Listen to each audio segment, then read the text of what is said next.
জেনা, ব্যভিচার, জুয়া, মদ, নেশা, পৃথিবীর সমস্ত অপরাধ, শিরক, বিদআত সব অপরাধ করে, কিন্তু লোকটা কি বেঁচে আছে, মানে হায়াত আছে এর।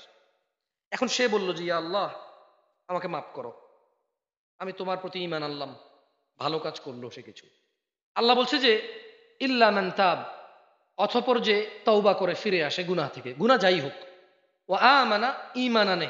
আমি আবারও বলি, 10টা প্রেম করে, 5টা প্রেম করে, 10টা সিম কার্ড, 4-5টা মেয়ের সাথে সে জেনা ব্যভিচারে লিপ্ত, আরো কয়েকজনের সাথে তার প্ল্যান আছে, বাট সে যদি এখন বলে যে ইয়া আল্লাহ, মন থেকে যদি বলি ইয়া আল্লাহ আমি আর জেনা করব না, আমি আর নেশা করব না, দেখি আমার আগের গুলো আপনি ক্ষমা করেন, আজকের দিন থেকে আমি ভালো হয়ে গেলাম। আল্লাহ বলছে যে এরপর যদি সেই ঈমান আনে, ভালো কাজ করে, ফাউলাইকা ইউবাদদিলুল্লাহু সাইয়্যাতিহিম হাসানাত, তার এই যে আজকে ক্ষমা চাওয়ার আগে যত গুনাহ আছে, ইউবাদদিলুল্লাহু সাইয়্যাতিহিম, তার ক্ষমা চাওয়ার আগে সমস্ত গুনাহকে আল্লাহ হাসানাত, নেকি করে দিবে। মানে 100 কোটি জাল টাকা নিয়ে ধরা পড়ছেন, 100 কোটি জাল টাকা রেখে আপনাকে সরকার বলল নেই 100 কোটি আসল টাকা। 100 কোটি জাল টাকা নিয়ে ধরা পড়ছেন, সরকার বলল যে, আপনি বললেন যে sorry sorry sorry sorry sorry আমি আর করবো না, আমি আর করবো না। আপনার দেশের সরকার আপনাকে বলল যে ঠিক আছে তুমি আর জাল টাকা ছাপাবা না, এই জাল 100 কোটি দাও। এই জাল 100 কোটি সে নিয়ে সে আপনাকে আসল 100 কোটি টাকা দিয়ে বললো যে আর জাল টাকা করবা না, এরকম কি বলে? আপনার সমস্ত অপরাধকে আল্লাহ বলতেছে তোমার সমস্ত অপরাধ ঠিক আছে, মাপ চাইছো, এই অপরাধগুলো দাও, ওকে, এগুলা সব যত ওজন, যত কি, যত ভার, যত প্রবলেম, এগুলা তোমার জন্য যত ক্ষতিকর, এই সম পরিমাণ কল্যাণ, সম পরিমাণ নেকি, সম পরিমাণ তোমার জন্য সফলতা নাও, তবে আর অপরাধ করিও না। এটা বেঁচে থাকা লোকের জন্য এই সুযোগ। কার জন্য এই সুযোগ? যেটা আমি চলে আসি শিরকের ওই আয়াতে, মুসলমানরা কিভাবে ইমানের সাথে সাথে শিরিক করে। আমার সাথে বলেন আন, জোরে একসাথে বলবেন সবাই, একদম মক্তবের মতো করে, এত সুন্দর করে মন দিয়ে বলবেন যাতে এটা আপনার মুখস্থ হয়, এবং যাতে এরপরে জামশেদ মজুমদারকে ঢাকা থেকে না আনা লাগে, যাতে আপনি নিজেকে নিজে দাওয়াত দিতে পারেন, আপনি আপনার মা বাপ ভাই বোন স্ত্রী সন্তান আত্মীয় স্বজনকে দাওয়াত দিতে পারেন। ঠিক আছে, বলেন সাঈদ ইবনুল মুসাইয়িব রাদিয়াল্লাহু আনহু, সাঈদ ইবনুল মুসাইয়িব রাদিয়াল্লাহু আনহু থেকে বর্ণিত, তিনি বলেন আন্না রাসূলুল্লাহি সাল্লাল্লাহু আলাইহি ওয়াসাল্লাম قال, রাসূলুল্লাহ সাল্লাল্লাহু আলাইহি ওয়াসাল্লাম বলেছেন, বাইনানা ওয়া বাইনাল মুনাফিকিনা, আমাদের এবং মুনাফিকদের মধ্যে পার্থক্য, শুহুদুল ইশা ওয়াস সুবহ, আমরা মুসলমানরা আর মুনাফিকরা, কে মুসলমান কে মুনাফিক, পার্থক্য হচ্ছে ঈশা, ফজরে উপস্থিত হওয়া, যে ফজরে উপস্থিত হয়, যে ঈশায় উপস্থিত হয় তারা মুসলমান, যে উপস্থিত হয় না, এটা এভাবে না বলি, এটা হাদিসের মতো বলি, বলেন লা ইস্তাতিউনাহুমা, মুনাফিকদের জন্য ফজর ঈশা উপস্থিত হওয়া কঠিন, তারা পারে না। ফজর আর ঈশা কে উপস্থিত হতে পারে না? মুনাফিক। আমরা কিন্তু এখনো শিরকের মধ্যে আসি নাই, কিসের মধ্যে আসি নাই? শিরকের মধ্যে আসি নাই। চলো আমরা এরপরের হাদিসটা একটু দেখি, কেমন? সুবহানাল্লাহ, এটাই আজকের দিনের। আরো 2টা হাদিস আছে, 2টা পড়ি। আপনারা, মানুষ কয় না কোরআন শরীফ উল্টো হলে কুফুরে কাফের হয়ে যায়, শুনছেন এরকম? আমি এগুলো জানি, কারণ আমার এলাকায় এদিকে আশপাশে তো আপনাদের জানি। বলে যে জানোস জানোস কি, তুই যদি সূরা ইখলাস উল্টা পড়স তাহলে জিন আসবে। শুনছেন এরকম আপনারা? হ্যাঁ, মাশাআল্লাহ, তাহলে বুঝছি আমগো এলাকায় বুঝা গেছে। আপনারা শুনছেন এরকম যে সূরা ইখলাস উল্টা পড়লে কি হয়? আমি চিন্তা, উল্টা পড়া তো তার মানে ওয়ালাম ইয়াকুল্লাহু কুফুয়ান আহাদ, এখান থেকে পড়বে না, ও বলতেছে যে না না না এমনি না, একদম লাস্ট অক্ষর থেকে উল্টা। এমনি কেমনি কেউ পড়তে পারবে ভাই? বুঝে আসে না আমার। দেখ ছোটবেলায় শুনতাম কোরআন শরীফ উল্টা বললে কি আসে? জিন আসে। এরপর একজন বলতেছে হেই, কোরআন শরীফ উল্টা বললে তুই কাফের হয়ে যাবি। কোরআন শরীফ উল্টা বললে তুই কি হয়ে যাবি? আচ্ছা যাক, একটুকু আমরা বুঝি কাফের কেমনে হয়। কোরআন শরীফ উল্টা বললে কাফের। আসেন আজকে আর একটা কুফুরি যেটা আমরা করি সেটা শিখে নেই। শিখবেন? বলেন যে জাবের রাদিয়াল্লাহু আনহু থেকে বর্ণিত, বিরক্ত হয়ে না, আমার ওয়াজ প্রায় শেষ। জাবের রাদিয়াল্লাহু আনহু থেকে বর্ণিত, উনি বলেন আমি জাবের আল্লাহর নবী সাল্লাল্লাহু আলাইহি সাল্লামকে বলতে শুনেছি। সবাই একসাথে বলেন, ও বলেন, মজা লাগতেছে শুনতে।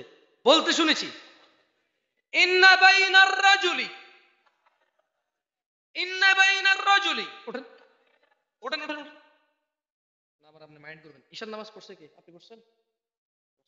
আপনি আসেন, পরে আপনি আবার মাইন্ড লিয়ে যাবেন, কারণ কোন দিকে ইউটিউবারে কোন দিকে নিয়ে যাবে বলতে পারবেন না। ওর দরকার ভিউ, ন্যাংটা মহিলা নাচ দেখায় টাকা কামাবে, ও কি করবে? মানে ওর চ্যানেলে 3 মিলিয়ন ফলো হইলে ওর কি করলাম আমি আজ পর্যন্ত বুঝলাম না। এসা পড়ছেন না? আচ্ছা এবার আসেন বলি। তাহলে জাবের রাদিয়াল্লাহু আনহুকে উনি বলছেন যে আমি আল্লাহর নবীকে বলতে শুনেছি। আচ্ছা আমার সাথে বলেন ইন্না বাইনার রাজুলি, নিশ্চয়ই একজন ব্যক্তি, নিশ্চয়। এই যে উনি কি মহিলাও হতে পারে, কে হতে পারে? মহিলাও। দেখেন হাদিসের কথা দেখেন, ইন্না বাইনার রাজুলি ওয়া বাইনাশ শিরকি। শিরিক পাইছি, বসে যান, কষ্ট দিছি আপনাকে। নিশ্চয়ই একজন ব্যক্তি, নিশ্চয়ই একজন ব্যক্তি মানে মুসলমান, মানে কি মুসলমান। এবারে আসেন, আমার বক্তব্য শেষ হচ্ছে কোথায়? জাবের রাদিয়াল্লাহু আনহু বলতেছে যে আল্লাহর রাসূল বলতেছে, কে বলতেছে? বলতেছে একজন মহিলা অথবা পুরুষ, একজন ব্যক্তি, নিশ্চয়ই একজন ব্যক্তি, ওবাইনা শিরকি এবং শিরিক, ওয়াল কুফরি এবং কুফুরি, তারকুস সালাহ নামাজ ত্যাগ করা। মানে একজন ব্যক্তি শিরিক আর কুফুরির মধ্যে পার্থক্য কি? সবাই জোরে বলেন, একজন ব্যক্তি মুসলমান আর শিরকি আর কুফুরির মধ্যে পার্থক্য কি? নামাজ ত্যাগ করা। কি ত্যাগ করা? এইবার কি সূরা ইউসুফ বুঝে আসতেছে যে ওয়ামা ইউমিনু আকসারুহুম বিল্লাহি ইল্লা ওয়া হুম মুশরিকুন, এদের অধিকাংশ ঈমান আনছে, নামাজ পড়ে, ঈমান আনছে, মুমিন, নামাজ ছেড়ে দিয়ে পরিপূর্ণ ত্যাগ করে শিরকও করে সঙ্গে। এবার পাইছেন, মূর্তি পূজা করা লাগে নাই এখানে, এখানে সিজদা দেওয়া লাগে নাই অন্য কাউরে, এখানে বাচ্চা কাচ্চা টাকা পয়সা সুস্থতা কারো কাছে চাওয়া লাগে নাই। শুধু ও কি করে নাই বলেন তো? কি করে নাই? তা একজন মুসলমান মানুষের মধ্যে আর শিরিক কুফুরির মধ্যে পার্থক্য কি? জোরে বলেন তো, নামাজ ত্যাগ করা। কি?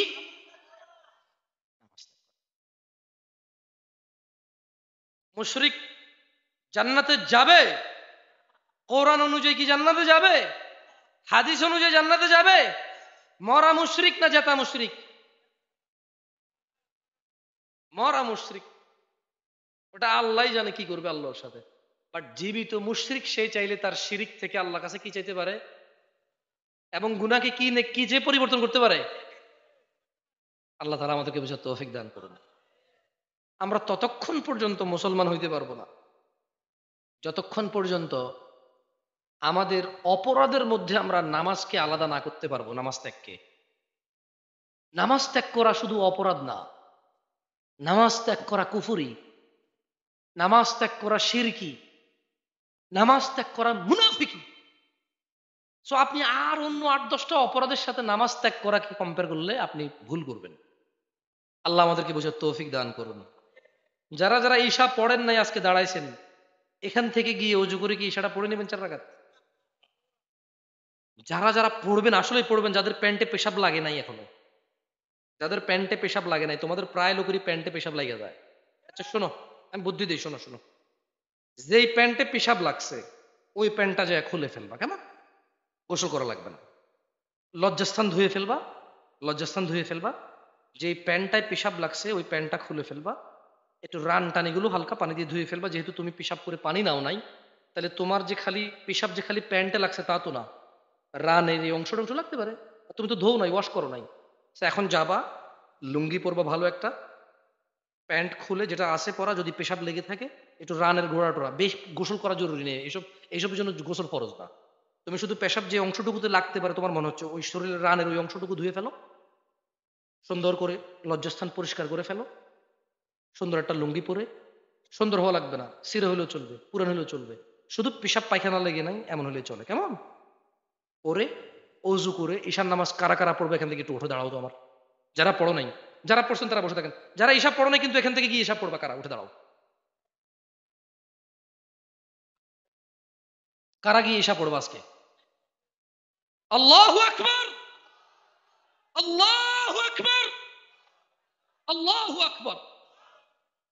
আজকের দিনের তোমাদের এই ঈশা থেকে কোনোদিন দিনের 70 রাকাত নামাজ মিস করিও না, কেমন?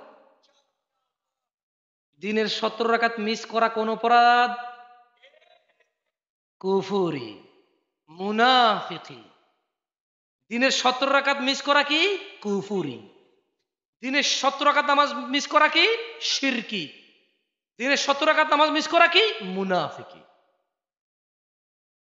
আল্লাহ তাআলা আমাদের পিছনের সমস্ত গুনাহকে নেকিতে পরিবর্তন করে দিন, আমাদেরকে তিনি আমাদের উপর সন্তুষ্ট হন, আমাদের গুনাহ খাতা তিনি ক্ষমা করে দিন, তিনি আমাদের ওনাকে সন্তুষ্ট করে এই পৃথিবী থেকে বিদায় নেওয়ার সর্বোচ্চ তৌফিক দান করুন, আমিন। আকুলু কওলি হাযা ওয়াস্তাগফিরুল্লাহ লি ওয়া লিসাইরিল মুমিনিন ফাস্তাগফিরুহু ইন্নাহু হুয়াল গফুরুর রহিম। আসসালামু আলাইকুম ওয়া রাহমাতুল্লাহি ওয়া বারাকাতুহু। সুবহানাক।